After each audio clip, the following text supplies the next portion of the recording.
Une fois, il y avait un bûcheron avec 2 enfants et leur belle-mère. Le nom du garçon était Ansel, et le nom de la fille était Gretel. Ils vivaient si mal que parfois, il n'y avait même plus rien à manger.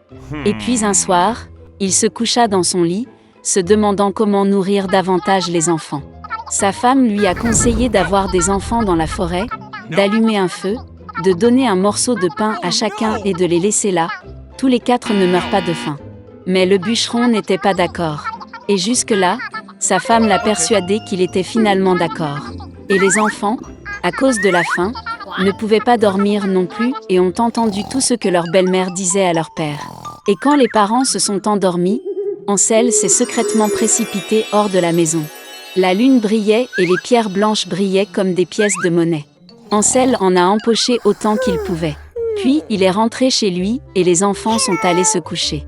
Le matin, la belle-mère est venue vers les enfants, leur a donné à chacun un morceau de pain, et ils sont tous allés ensemble dans la forêt. Sur le chemin, Ansel a jeté des pierres blanches une à une. Quand ils sont arrivés à la clairière, mon père a commencé à allumer un feu. Il a ordonné aux enfants de s'asseoir près du feu et de s'assurer qu'ils ne s'éteignent pas, pendant qu'eux et leur belle-mère iraient chercher plus de bois de chauffage. Ils s'assirent, fatigués, et s'endormirent. Quand les enfants se sont réveillés, c'était une nuit noire tout autour. Et quand un mois complet s'était levé dans le ciel, Ansel prit sa sœur par la main et partit, cherchant le chemin à travers les cailloux, qui brillaient comme des pièces de monnaie neuve, et leur montra le chemin. Ils ont marché toute la nuit. À l'aube, ils sont venus chez leur père. Un certain temps passa. Et les enfants ont de nouveau entendu comment la belle-mère a commencé une nuit à supplier leur père de se débarrasser des enfants. Il a refusé, mais sa femme ne voulait pas l'écouter, elle l'a maudit et lui a exprimé toutes sortes de reproches. Lorsque les parents se sont endormis, Ansel, comme la dernière fois, a voulu ramasser des pierres, mais sa belle-mère a verrouillé la porte et le garçon n'a pas pu quitter la maison. Tôt le matin, les enfants ont reçu un morceau de pain chacun, encore moins que la fois précédente. Sur le chemin de la forêt, Ansel déchiqueta son morceau dans sa poche et jeta les miettes par terre. La belle-mère les a emmenés encore plus loin dans la forêt. Encore une fois, un grand feu a été allumé et le père a ordonné aux enfants de regarder le feu pendant qu'eux et leur belle-mère coupaient encore du bois. À l'heure du déjeuner, Gretel partagea son morceau de pain avec Ansel. Et ils se sont endormis. Nous nous sommes réveillés lorsque la nuit noire est tombée. Et puis un mois est arrivé, et ils se sont réunis sur leur chemin, mais ils n'ont pas pu trouver une seule miette, parce que des milliers d'oiseaux flottants dans la forêt avaient depuis longtemps mangé ces miettes. Les enfants ont donc marché très longtemps, mais ils ne pouvaient pas sortir de la forêt. Soudain, la route les a conduits à la cabane. En s'approchant, les enfants ont vu que la maison était entièrement faite de pain et de biscuits, et que les fenêtres étaient en sucre pur. Ansel tendit la main et cassa un morceau du toit, tandis que Gretel s'approcha de la fenêtre et commença à ronger ses fenêtres. Et puis la porte de la hutte s'est ouverte en grand, et la vieille femme est sortie, appuyée sur une béquille. Ansel et Gretel avaient tellement peur qu'ils ont même laissé tomber leurs friandises de leurs mains.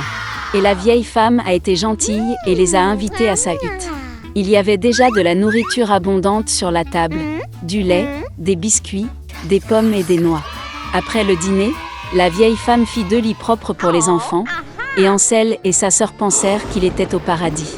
Mais la vieille femme prétendait seulement être affectueuse, mais en fait c'était une méchante sorcière, qui construisit sa cabane à pain dans ce but afin d'attirer les enfants. Tôt le matin, pendant que les enfants dormaient, elle prit Ansel et le mit dans une petite cage. Et elle a ordonné à sa sœur de faire tout ce que la méchante sorcière exigeait d'elle. La vieille femme décida d'engraisser le garçon pour le manger plus tard.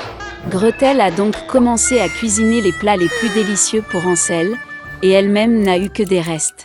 Un certain temps passa, et le garçon ne grossit pas. Puis la vieille femme ne voulut plus attendre et décida de cuisiner et de manger Ansel. Elle a ordonné à Gretel d'allumer le poêle et d'appliquer de l'eau. Lorsque le poêle s'est réchauffé, la vieille femme lui a ordonné de monter dans le poêle et de voir s'il faisait assez chaud. Elle a donc voulu pousser la fille dans le feu et la faire cuire. Mais Gretel savait ce qu'elle pensait. Elle a dit qu'elle ne savait pas comment y entrer et a demandé à la sorcière de se montrer. La vieille femme s'est fâchée et est montée dans le four. Puis Gretel la poussa et fit claquer le volet derrière la sorcière. Waouh! Comme la vieille femme hurlait alors. Gretel, quant à lui, se précipita vers Hansel et ouvrit la cage. Après avoir libéré leur frère, ils sont allés dans la chambre de la sorcière, dans laquelle il y avait des boîtes de perles et de pierres précieuses dans tous les coins, en ont rempli leurs poches et sont rentrés chez eux.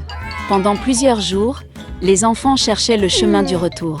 La forêt leur parut de plus en plus familière, et enfin ils virent au loin la maison de leur père. Comme il était heureux de voir ses enfants vivants, Hansel et Gretel versèrent sur le sol toutes les perles et pierres précieuses qu'il avait prises à la sorcière. Il n'y avait pas besoin de penser à la nourriture. Et ils ont commencé à vivre et à se réjouir. Et le père a chassé la méchante belle-mère de la maison. Il était une fois une femme qui n'avait pas d'enfant. Elle est allée une fois à une bonne sorcière pour obtenir de l'aide. La femme a dit qu'elle rêvait d'un enfant. La sorcière lui a donné une graine et a ordonné de la planter dans un pot de fleurs. La femme était très heureuse, remercia la vieille et rentra chez elle. À la maison, elle a planté une graine, l'a arrosée et a commencé à attendre patiemment. Bientôt, une grande fleur merveilleuse, comme une tulipe, poussa dans le pot. Quand ses pétales se sont ouverts, il y avait une petite fille à l'intérieur. Elle était très petite, pas plus d'1 pouce. Par conséquent, la femme l'a appelée Thumbelina. Une nuit, alors que Thumbelina dormait profondément, un énorme crapaud est monté sur la fenêtre de la maison, mouillé et laid. Elle attrapa la fille endormie et se précipita vers son marais. Le crapaud a décidé d'épouser son vilain fils avec la belle Thumbelina. Elle l'a planté au milieu de la rivière sur une large feuille de lys pour que la fille ne s'enfuit pas. Le matin, Thumbelina s'est réveillée et s'est rendue compte qu'elle n'était pas à la maison, mais qu'il y avait de l'eau autour d'elle. Quand la jeune fille réalisa quel terrible sort l'attendait, elle pleura amèrement. En ce moment, de petits poissons ont nagé. Ils se sont sentis désolés pour Thumbelina. Ils ont rongé la tige du lit, et la feuille a flotté en aval avec la fille. Un gros coléoptère est passé. Voyant une belle fille, il l'attrapa et la porta jusqu'à un arbre, où il la présenta à ses amis. Ils enviaient tous sa beauté, mais disaient que Thumbelina était très moche et ne pouvait pas être en leur compagnie. Sous la pression d'amis, le scarabée a également décidé qu'elle était laide, a laissé la fille au sol et a dit au revoir. Tout l'été, Thumbelina a vécu seule dans la forêt. Elle a tissé un berceau pour elle-même avec de l'herbe et des feuilles. Elle mangeait du pollen et de la rosée, se prélassait au soleil par temps clair et se cachait de la pluie sous une grande feuille de bardane. Mais bientôt des pluies froides et des vents sont arrivés. Thumbelina n'avait pas de tenue d'hiver et elle a commencé à geler. La fille souffrait de faim et de froid. Et un jour, elle a été abritée par une souris des champs. Ils ont vécu ensemble glorieusement, la fille a aidé la souris à faire le ménage, lui a raconté des contes de fées et a reçu en retour un logement chaleureux et de la nourriture. La souris des champs avait un voisin, une taupe aveugle riche, qui faisait cela en comptant sa richesse tout le temps. Même aveugle, la taupe a réalisé que Thumbelina était très mignonne et a proposé de l'épouser. Mais la fille n'était pas du tout heureuse à ce sujet, elle n'aimait pas la taupe ennuyeuse. Une fois, marchant le long des souterrains, Thumbelina a vu une hirondelle blessée, qui a failli mourir du froid. Oh non! Tout l'hiver, elle s'est occupée de l'oiseau malade et au printemps elle l'a guéri. Avant le mariage, Thumbelina a demandé à la souris de la laisser monter à l'étage pour enfin admirer le soleil. Lorsqu'elle est sortie du trou de la souris, elle a vu une hirondelle qu'elle a guérie. Thumbelina s'est plaint à l'oiseau qu'elle était forcée d'épouser un méchant taupe et de vivre avec lui profondément sous terre. L'hirondelle a invité la fille à s'envoler avec elle vers des terres chaudes, et elle a accepté. Elle a rapidement dit au revoir à la souris, est montée sur l'hirondelle, et ils se sont envolés. Une fois dans un pays merveilleux, Thumbelina a vu une immense prairie avec de belles fleurs. Elle a choisi la plus belle fleur pour elle-même.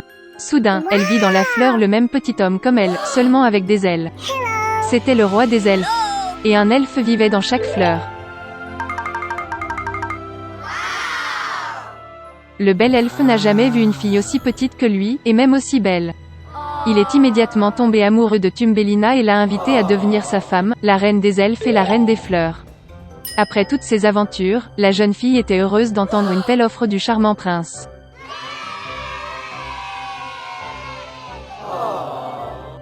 Elle a accepté avec joie. L'elfe prit Thumbelina par la main, et au même moment deux ailes apparurent derrière elle. Maintenant, elle est devenue la reine des elfes. Et depuis, ils ont vécu heureux pour toujours.